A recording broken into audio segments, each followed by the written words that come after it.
There comes a moment when you stop setting your heart on fire just to keep cold people warm. And that moment, my friend, is the beginning of your peace. This speech is not for the ones still hoping to be understood by those who tore them down. It is not for the people begging for apologies that will never come. This is for you, the soul who's been burned too many times, the heart that's grown tired of giving, the mind that has finally learned not everyone deserves your softness. Watch this speech to the end if you are ready to become untouchable to those who mistreated you, not out of revenge, but out of radical self-respect. Because being cold to them doesn't mean you've turned cruel. It means you've learned to guard the garden of your spirit. Love is a force that flows naturally from the soul, not something that can be demanded, twisted, or traded like a favor. When it is true, it is generous, it is quiet, and it is complete. But when that love is given to those who abuse it, misunderstand it, or manipulate it, it becomes a burden. Not because the giver changes, but because the receiver never understood what it meant to be loved with purity. The problem isn't that you loved too much. The problem is they didn't value the gift you placed in their hands. Love is not a contract. It is not a leash. It is not a performance you keep putting on just to win someone's recognition. So many people confuse love with obligation, especially those who have benefited from your consistent kindness. They begin to think they are entitled to your forgiveness, your time, your effort. They assume that no matter what they do, you will always be there because you always have been. But love, when it is constantly disrespected, must learn how to retreat. You were not wrong for giving love freely. That's your nature. You saw potential in people who hadn't even seen it in themselves. You poured belief into people who doubted everything, including you. You stayed up when they were down. You listened when no one else did. You forgave offenses that others would have walked away from instantly. That's not a weakness. That's a rare kind of strength.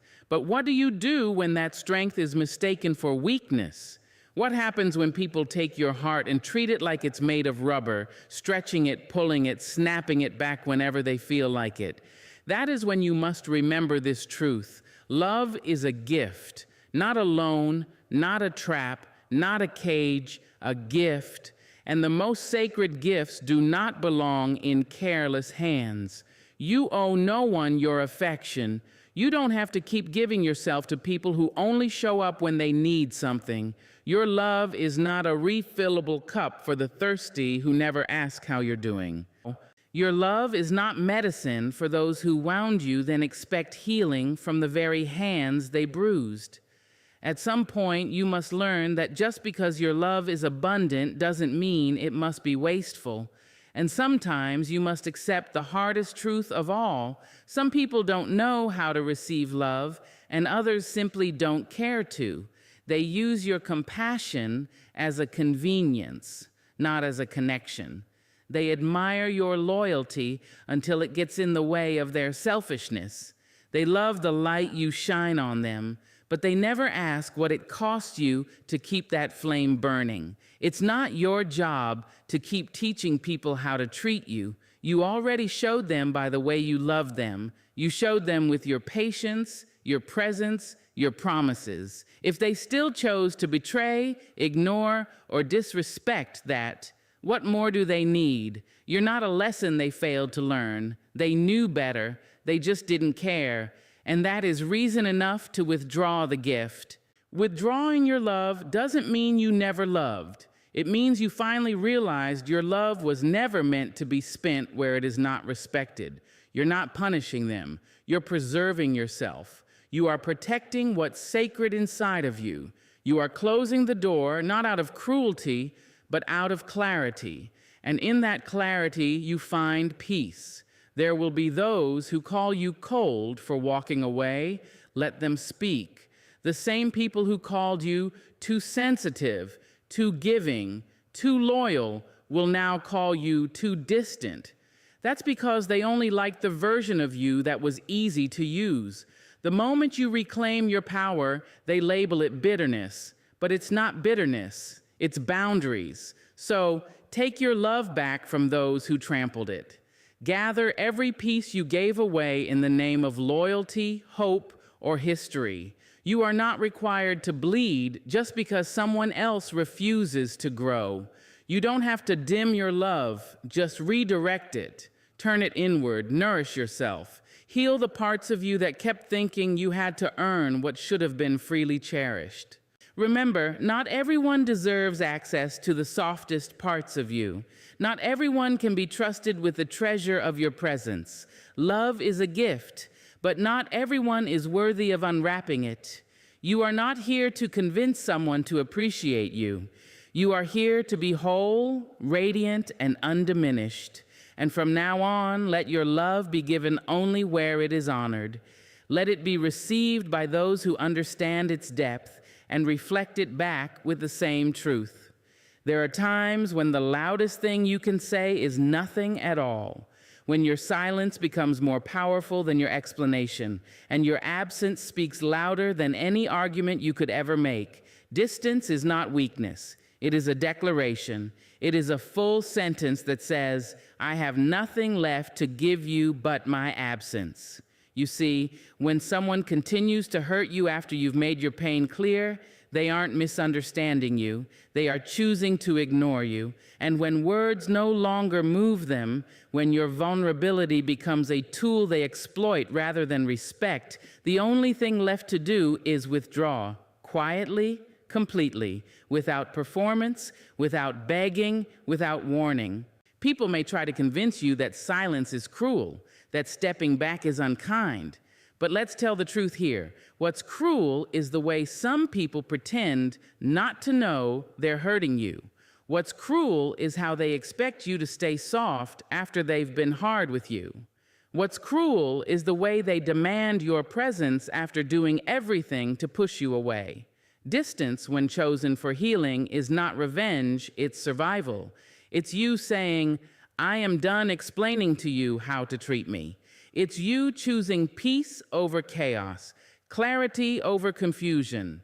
Some people will only learn through loss. They will only recognize your worth in your absence. And even then, some won't. But by stepping back, you are no longer living for their recognition. You're protecting the sanctuary of your spirit. You may feel guilt the first time you pull away. That's normal, especially if you've always been the one to reach out, fix the tension, and keep the connection alive. But here's the truth that will set you free. Healthy love doesn't require constant repair. When something is right, it doesn't make you feel like silence is your only safety. So if stepping back brings you peace, stay back. Distance is not running away. It is not bitterness. It is wisdom that has grown tired of wasting breath. When your presence becomes a convenience, when your voice is no longer heard but merely tolerated, your distance becomes a message they cannot misinterpret. It forces people to sit in the absence they created. It holds a mirror up to their actions. It says, this is what life feels like without my energy. And while they may not say it, they will feel it. Because your energy was never ordinary. Your love, your listening, your loyalty, those were sacred. And when you take them back, the air shifts. That space you once filled with your warmth now becomes a quiet lesson they'll either learn from or live with. You've given enough chances, enough explanations, enough benefit of the doubt. At some point, loving yourself means pulling away from what drains you, even if it once felt like home. You can love people and still outgrow the way they treat you. You can care deeply and still choose not to carry their damage on your back anymore. Some people don't hear you until you stop speaking. Some don't feel your presence until you're gone. And some will never admit they lost something beautiful because their ego can't handle the truth. That's okay. Your job isn't to make them see. Your job is to see yourself clearly enough to know when to walk away. Distance brings perspective. When you're close to the fire, it's hard to see the damage.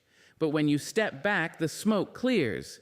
You begin to understand that their behavior wasn't love. It was control, it wasn't connection, it was convenience. And you were not crazy, you were just too close to the wound to see it bleed. Let distance be your teacher. Let it teach you who reaches out when you stop extending. Let it show you who respects your boundary without you having to explain it. Let it reveal the truth you couldn't see while you were wrapped up in your efforts to make things right. And in that quiet space you create, you'll begin to hear yourself again. You'll hear the strength in your own heartbeat, the wisdom in your own thoughts, the truth in your own silence. No noise, no drama, no confusion. Just you, whole, grounded, and healing. So don't be afraid to step away. Don't let guilt keep you chained to situations that disrespect your soul. Your distance is not a punishment. It's a revelation. And when someone truly values you, they won't need your absence to wake them up. But if they do, let the silence teach them what your voice could not. There comes a time when the deepest form of healing is found not in expression, but in withholding. You've spoken, you've cried, you've tried to make them understand the ache they left behind. But some people aren't deaf by accident. They choose not to hear you because listening would mean accepting responsibility.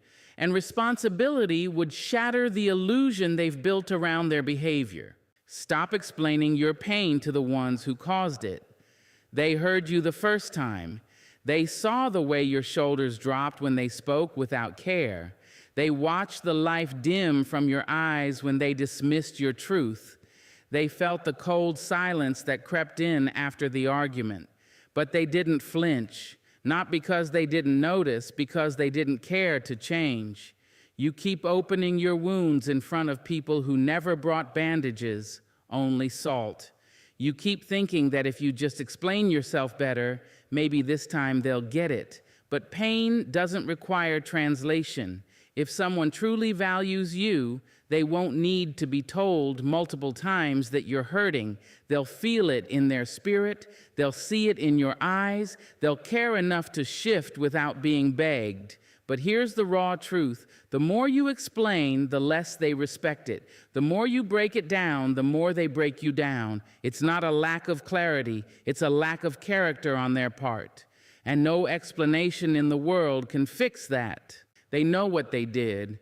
They just hope you're too loving to leave and too forgiving to hold them accountable. They depend on your empathy to excuse their behavior. They rely on your softness to keep the cycle spinning. And every time you explain your pain, you hand them a script to pretend like they've changed, only for them to perform understanding without practicing it. Stop talking to people who have already shown they don't want to see you. Stop breaking yourself into pieces trying to build bridges over burnt ruins. The truth is, your pain is sacred. It is not for them to dissect, debate, or dismiss. It is not for people who act confused when they were the ones who struck the match. It is not for those who continue to choose comfort over accountability. You deserve to be heard without having to scream. You deserve to be understood without having to beg. You deserve healing in a space where your emotions are not weapons to be used against you. Every time you go back to explain, you reopen what you were born to outgrow. You revisit places your spirit has already moved on from. You give energy to people who never gave you safety. And that, over time, becomes its own kind of self-inflicted wound. At some point, silence becomes self-respect. Walking away becomes wisdom. No contact becomes closure. You don't need their apology to heal. You don't need their understanding to validate what you felt.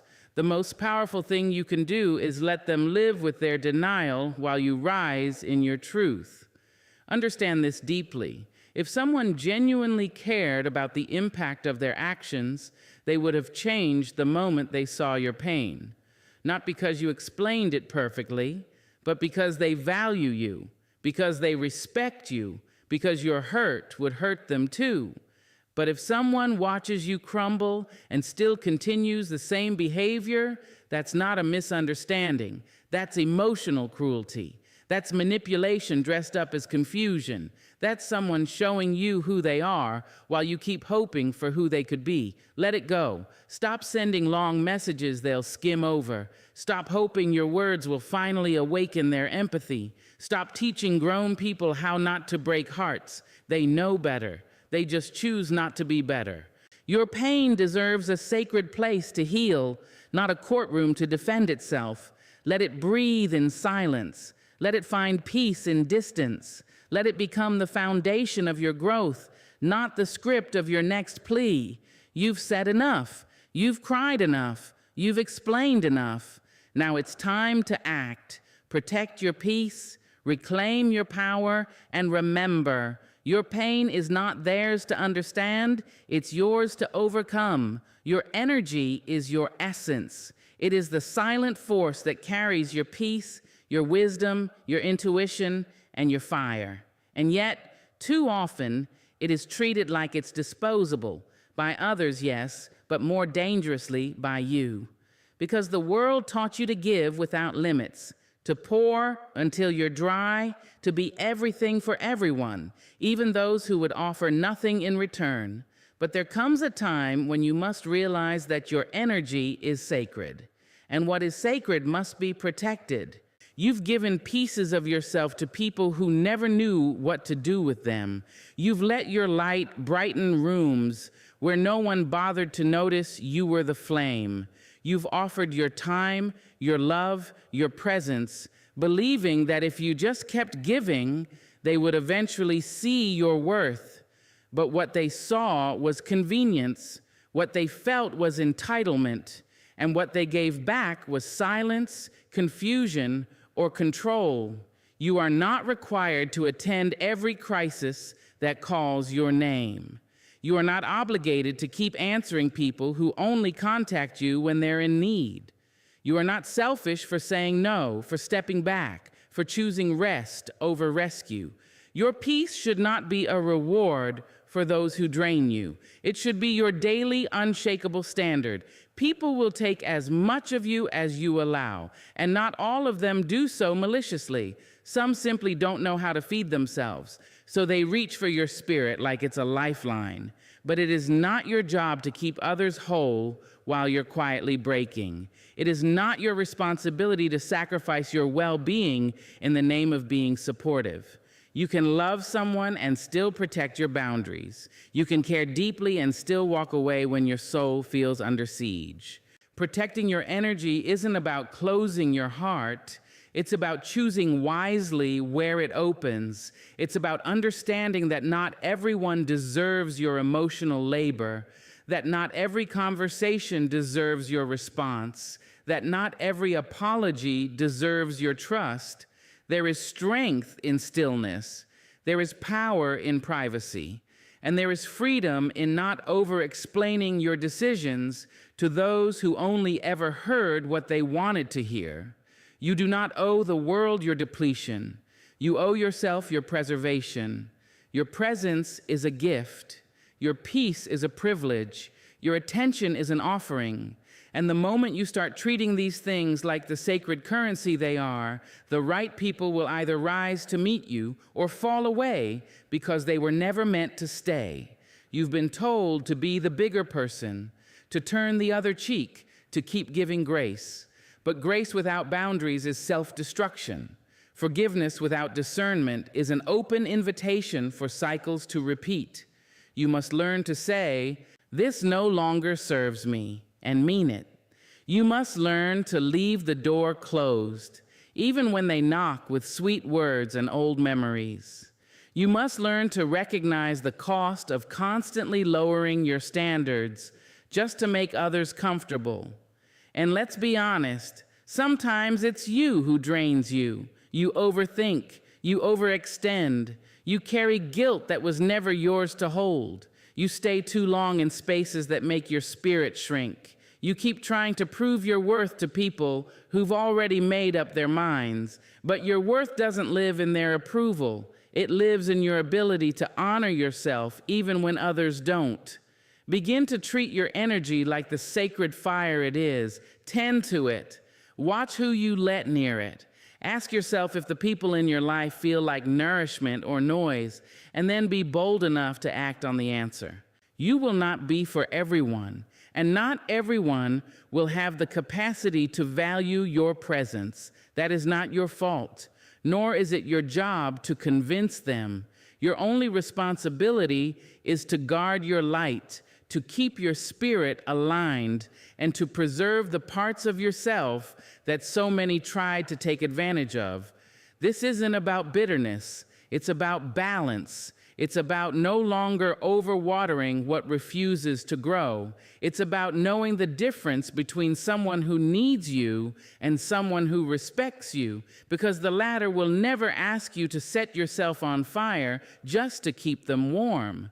You are allowed to choose yourself. You are allowed to rest. You are allowed to walk away from anything that threatens your inner peace, no matter how long you've entertained it.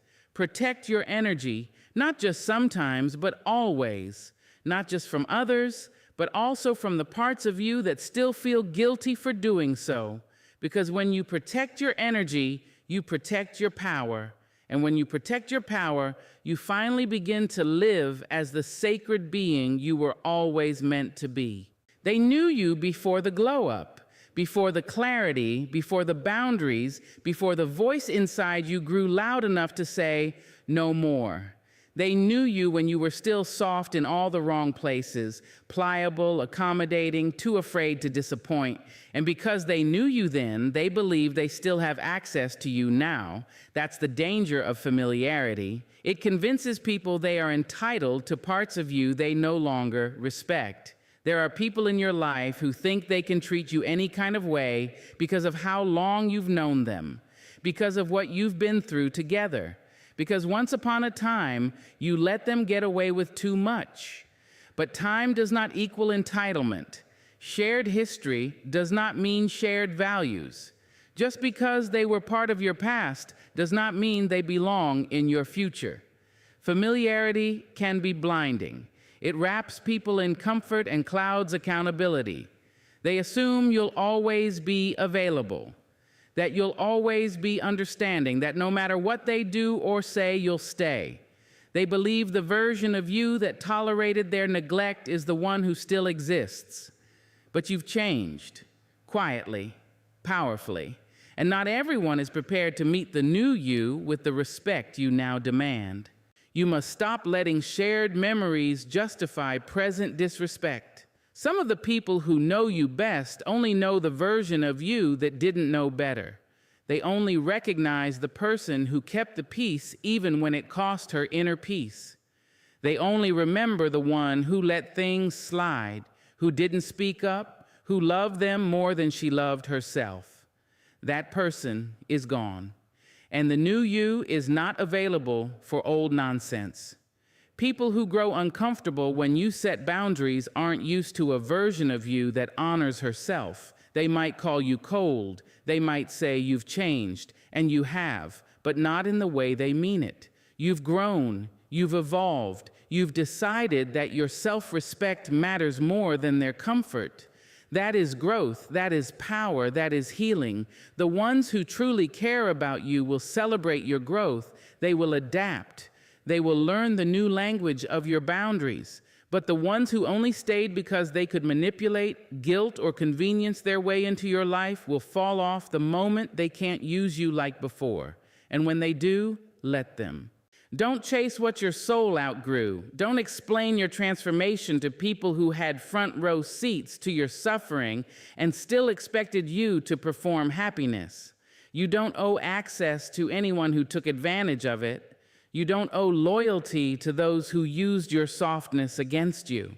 Let go of the belief that time invested equals love earned. Some people stay around not because they love you, but because they benefit from the version of you that doesn't ask for more. Once you start requiring more, they disappear. And that's the gift. They show themselves. Do not let comfort lower your standards. Do not let nostalgia trap you in connections that have expired. The past is not a passport to the present, And the fact that someone once meant something to you does not mean they get to keep mistreating you. History without growth is just repetition, and you were not born to live in circles. It takes courage to honor your evolution, to tell people the way you've treated me no longer works. It takes strength to enforce your value when they're used to you undervaluing yourself. But it's necessary. You cannot grow and shrink at the same time. You cannot hold on to who you were and become who you're meant to be. When people say, "You've changed," tell them, "I was supposed to." Change is not betrayal. It's the natural result of survival. It's what happens when a soul gets tired of being walked over, talked down to, and drained. You didn't change to spite them. You changed to save yourself. Familiarity is not permission. Knowing the old you does not guarantee a place beside the new you. If they cannot evolve with you, they cannot walk with you. Period. This season of your life requires intentional energy, sacred space, and bold boundaries. It requires people who respect your growth, not those who resent it. From this point forward, let your boundaries speak louder than your explanations. Let your actions teach people that access to you must be earned and continually respected. You're no longer here to be available for convenience.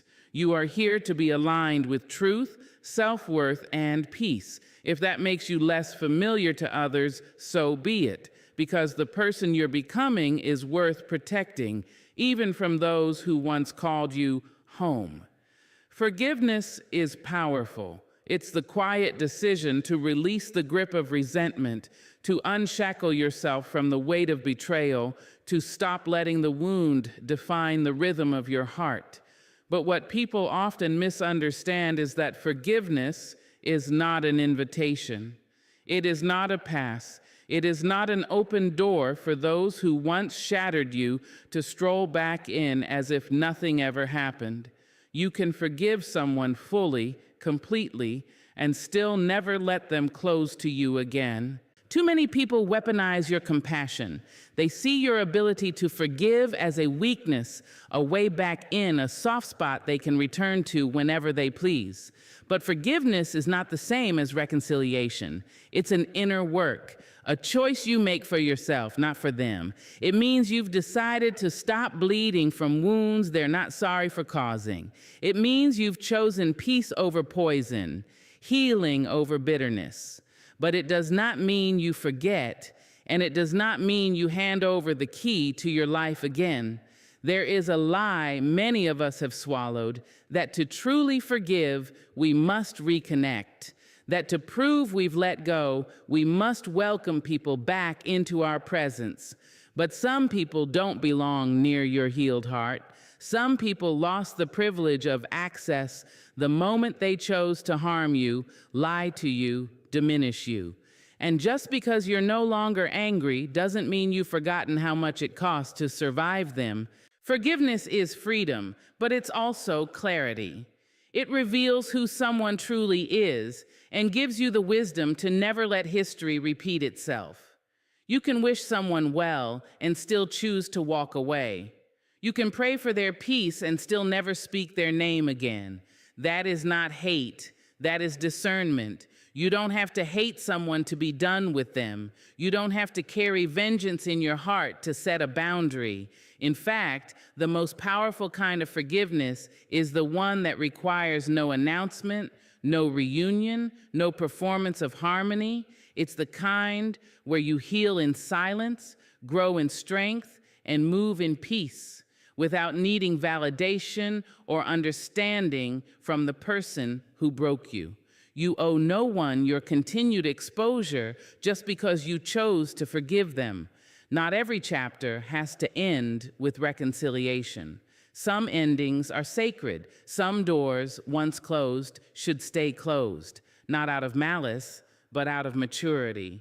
Because you've learned not everyone can walk with you where you're going. Not everyone deserves to witness your healing, your joy, your light. There are people who will apologize only to regain the access your anger once blocked. They'll show up with sorry on their lips, but no change in their actions. And when you forgive them, they'll take it as a cue to return, not to do better, but to do more of the same.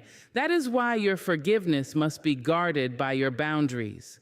Let them know you are forgiven, but not welcomed. Some won't understand. They'll say you're cold, distant, dramatic, but they don't know what it took for you to get back on your feet. They weren't there in the quiet moments when you were rebuilding your self-worth from the ground up. They didn't see the nights you wrestled with rage, grief, and guilt. They don't get to define your healing process. Only you do. Forgive, yes, but never forget the lesson. Never forget the silence after the storm, the way you learned to breathe again without them, the way you discovered yourself when they no longer had power over you. That version of you, the one that rose from the ashes, deserves protection. And sometimes protection looks like a locked door with no spare key. You're allowed to forgive people and still block them. You're allowed to pray for them and still move on. You're allowed to have compassion and still choose disconnection. Your peace matters more than their comfort. Your growth matters more than their feelings. Forgiveness doesn't require presence, it requires release. And release doesn't mean return. So go ahead and let go for you. Lay down the bitterness, not because they asked, but because you're tired of carrying it. Walk in forgiveness, but walk forward and let your boundary be the proof that you've truly healed. Because the new you, the one that learned the value of self-love, knows better now. They are forgiven, but they do not get to come back. They'll say you've changed. They'll say you're distant now, that you used to be so warm, so soft, so open. And they'll say it like it's an accusation, as if becoming wiser is something to be ashamed of. But the truth is, you haven't become heartless. You've become masterful, masterful at knowing when your energy is being misused, masterful at discerning who deserves your softness, masterful at controlling your reactions, your peace, your presence.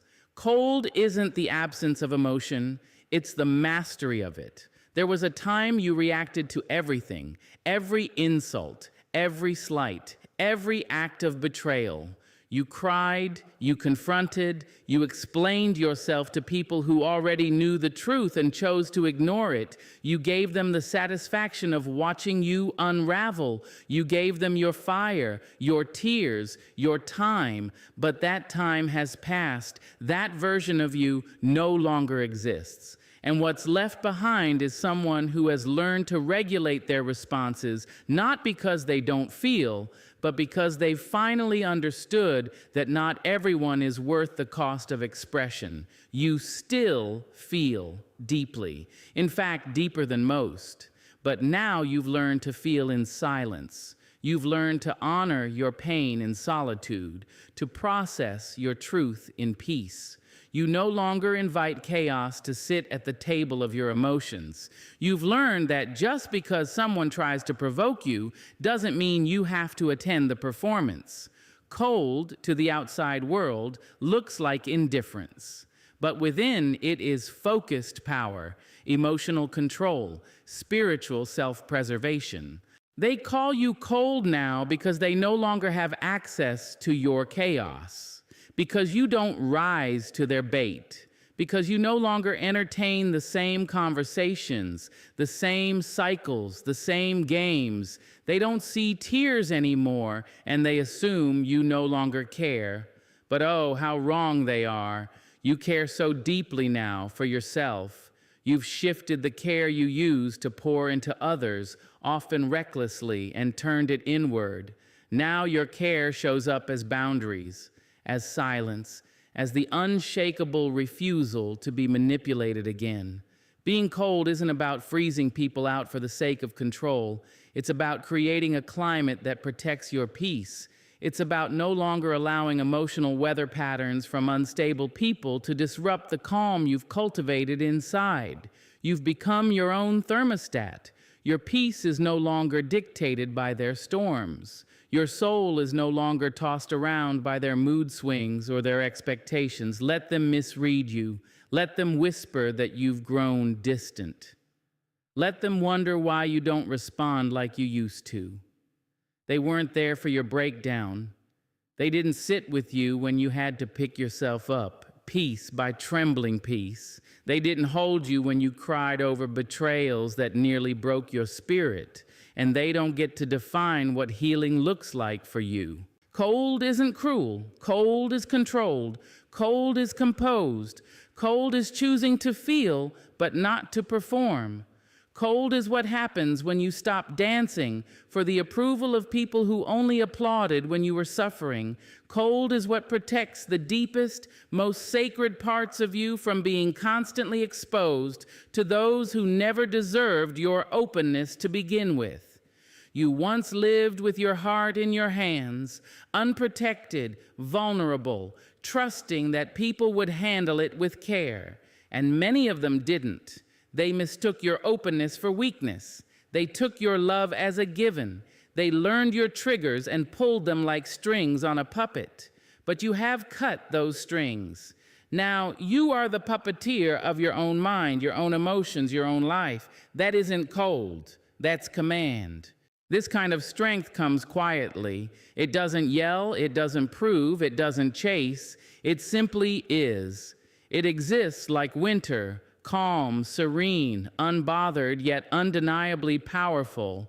Let them feel the shift. Let them sit in the silence you've chosen. Let them learn, maybe for the first time, what it means to no longer have unrestricted access to your warmth, because your warmth is a privilege. Your love is a sanctuary.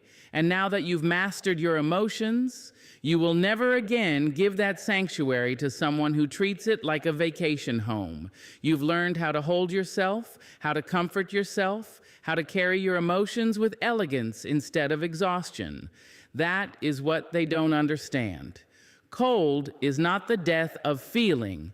It's the rebirth of dignity, the resurrection of self-worth. The moment you realize that your emotions are not for public consumption, that your peace is not a battleground, that your spirit is not a playground for the brokenness of others, you are not cold, you are in control, and that changes everything.